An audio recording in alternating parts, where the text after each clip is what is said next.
almost nobody I spoke to still look at their AI-generated PRs or MRs line by line, with the exception of maybe 1 out of 10. All right, I want to leave this one on the screen and talk a little bit about my experience at Seattle Tech Week, or it used to be called Seattle Startup Week. It was a week of networking, lots of events, lots of panels, lots of what does AI mean for software engineering.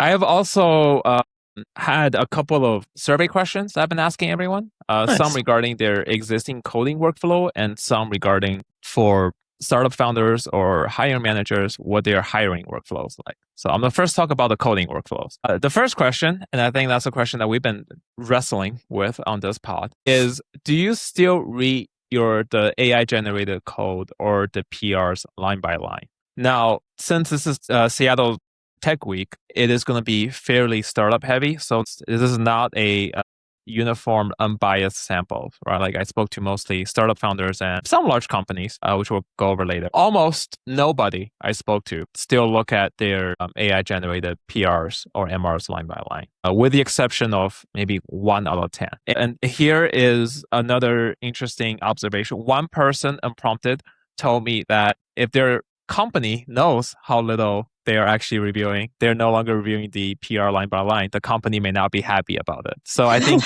and this person works at a large company. So I think on the ground, what the devs are doing and what the, company policy may have starting to diverge a little bit. This is very much a bottom-up thing. Relate to that because it is very mind-numbing being faced with so many vibed PRs.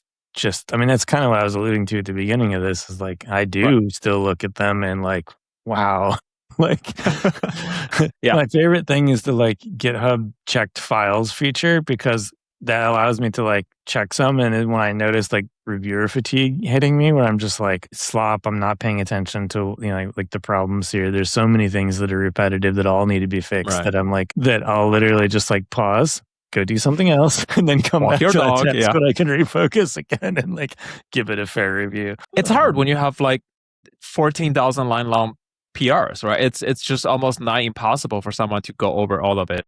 Well, a good one for that is, they have LLMs, so you can be sorry, I'm not going to review this. Can you break it up? Have Claude break it up, or have your agent break it up into 5 smaller PRs that are sorted either thematically or by slices or however it makes sense to do it. That's a good technique.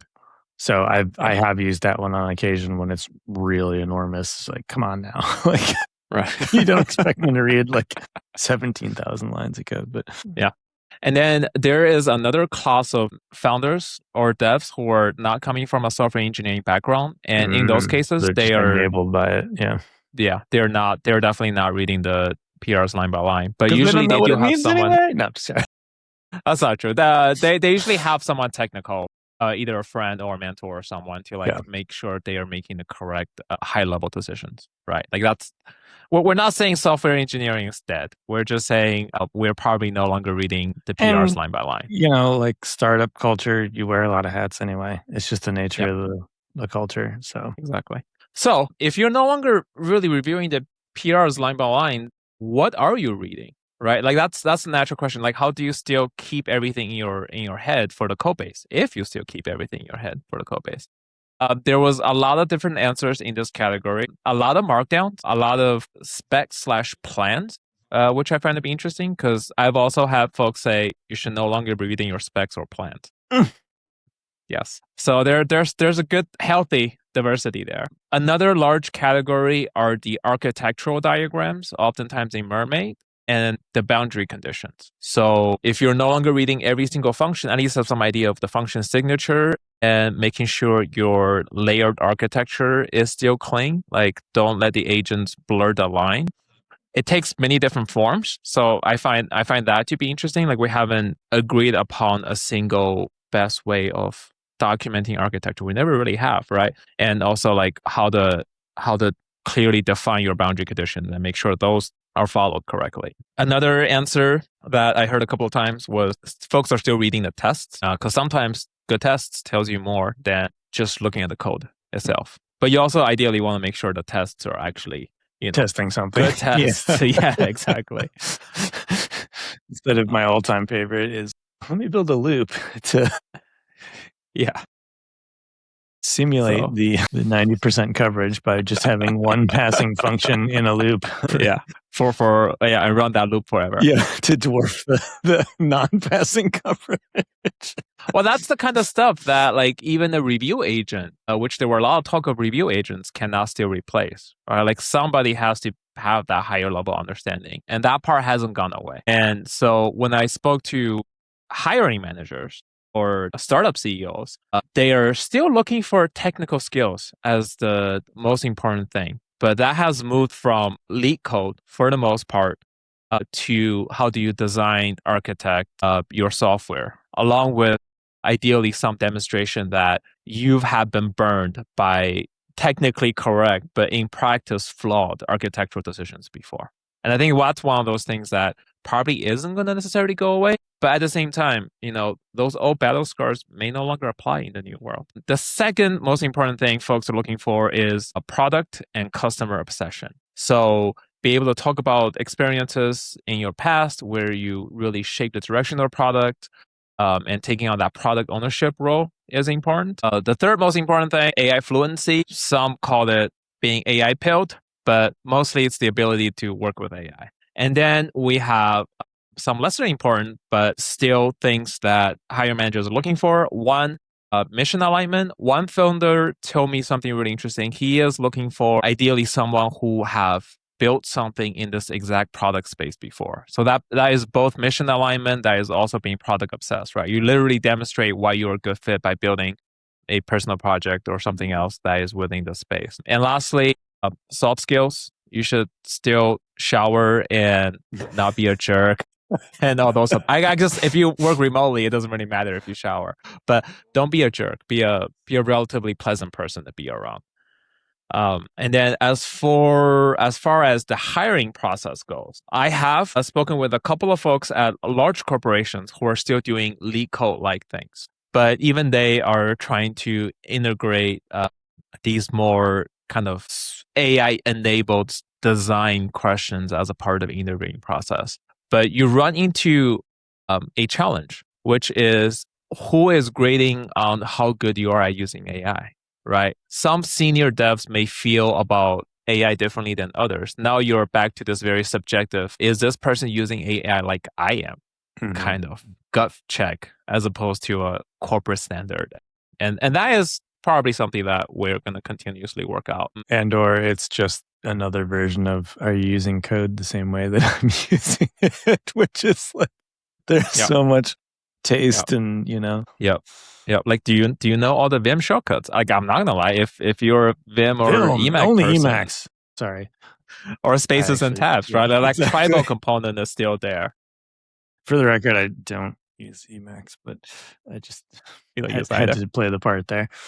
Yeah, of course, Emacs with Evo mode. And then there's a question of like, are folks doing take-home or whiteboard exams? I think whiteboarding in person design questions are going to be more important than ever. One founder told me about this story where they hired a principal engineer using a take-home test that the engineer like kind of AI vibe coded, and then they had to fire their new engineer after 2 months, and that was both costly and embarrassing, right? So I'm frankly I am happy that in-person whiteboarding may be coming back, because I really enjoy that two-way conversation. You also get to see how well that person jives with the team when you're doing it in person. A few companies did mention giving folks access to their models during the take-home projects. This is something that Nathan, one of our guest co-hosts a couple of months back, brought up, is there's equity in allowing folks to use the best model while they are working on their take-homes. But very few have actually gotten to a point of looking at the interviewees' AI setup or looking through their prompt history. So I think that is an area where we can maybe also standardize as an industry, right? Like go through the actual history of the AI interaction and not just look at the outputs. I think most folks are still just looking at the output along with any document supplied. Lastly, and this is quite surprising to me, despite everyone talking about product and user obsession being very important, the closest we got was folks talking about like needing prior works or talking about your prior work in developing a product. Nobody actually gave out specific product related questions, which I guess sometimes is rolled into the design question, but it would be nice to see like a more formal way of demonstrating whether or not you have the kind of product thinking that everyone claims you need in this day and age. Okay. So that was my main takeaways when it comes to how folks are using and hiring for AI engineers. Dan, comment. Yeah, I was wondering how it was to like go around just like surveying a bunch of random people. Were people happy to answer your questions, or like what was the general vibe? Yeah, it was surprisingly easy to get folks to open up about their current AI process. I believe only one time did someone refuse a question because they did not want to give away the secret sauce of which model is better at visioning certain tasks. There's also been a lot of confusion and maybe a little bit of churn. Everyone who was talking about their hiring process felt quite uncertain about how they're hiring, with the exception of one CTO who actually had a rather rigorous system of constantly updating their process and running it on a batch of candidates to get an idea of the distribution of how the underlying software devs are doing. Neat, but also kind of brutal. I'm not a number. That's what I'm a free man. That's what HackerRank does today, right? Like HackerRank has a percentage of how many people actually did this well on this particular example. So, but I think everyone is learning as they go. But of course, this is very much startup land.